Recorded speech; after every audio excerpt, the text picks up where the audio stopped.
জুলাই আগস্টে গণঅভ্যুত্থানের সময় ব্যাপক হত্যাকাণ্ডসহ মানবতাবিরোধী অপরাধের মামলায় ক্ষমতাচ্যুত প্রধানমন্ত্রী শেখ হাসিনা সহ ৩ জনের বিরুদ্ধে সূচনা বক্তব্য ও সাক্ষ্য গ্রহণের মধ্য দিয়ে আনুষ্ঠানিকভাবে বিচার শুরু হয়েছে।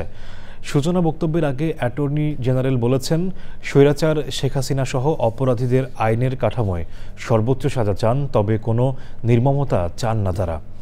চিফ প্রসিকিউটর সূচনা বক্তব্যে বলেছেন, শেখ হাসিনার নির্দেশে সংঘটিত মানবতাবিরোধী অপরাধের অকাট্য প্রমাণ প্রসিকিউশনের কাছে আছে। মাজহারুল হক মান্নার রিপোর্ট। জুলাই আগস্টে গণঅভ্যুত্থানের সময় মানবতাবিরোধী অপরাধের মামলায় কারাগারে থাকা একমাত্র আসামি সাবেক আইজিপি চৌধুরী আবদুল্লাহ আল মামুনকে সকালে ট্রাইব্যুনালে হাজির করা হয়। সে সময় অন্য দিনের তুলনায় ছিল কড়া নিরাপত্তা ব্যবস্থা। মামলার পলাতক আসামি ক্ষমতাচ্যুত প্রধানমন্ত্রী শেখ হাসিনা ও সাবেক স্বরাষ্ট্রমন্ত্রী আসাদুজ্জামান খান কামাল।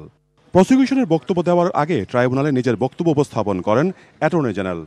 ব্যক্তি যেই হোক না কেন, অপরাধের ধরন, অপরাধের সংজ্ঞা, অপরাধের উপাদান যেখানে আছে সেটার বিচার করার জন্য আমরা দৃঢ় সংকল্পবদ্ধ। সর্বোচ্চ শাস্তি প্রয়োগের ক্ষেত্রে অলিভার ক্রমওয়েল আমাদের সামনে উদাহরণ হবে না, আমাদের সামনে উদাহরণ হবে সর্বোচ্চ শাস্তির বাংলাদেশে প্রচলিত আইন যেটা আছে সেটাই। পরে সূচনা বক্তব্য শুরু করেন চিফ প্রসিকিউটর। প্রদর্শন করা হয় আবু সাঈদ সহ হতাহতদের ভিডিও। সে সময় ট্রাইব্যুনালে আবেগঘন পরিবেশের সৃষ্টি হয়।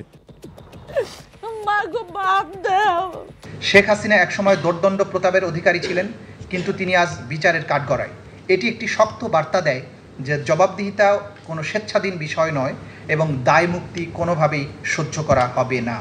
এরপর সাক্ষ্যগ্রহণ শুরু হয়। শুরুতে যাত্রাবাড়িতে পুলিশের গুলিতে মুখমণ্ডলে মারাত্মকভাবে আঘাতপ্রাপ্ত খোকনচন্দ্র বর্মন নিজের অভিজ্ঞতা তুলে ধরেন। Mazharul Haque Manna, channel I, Dhaka. Bundle থাকলে প্রতি সেনমানিতে টাকা বাঁচবে। বিকাশ সেনমানি বান্ডেল কিনে জিতুন প্রতি লেনদেনে।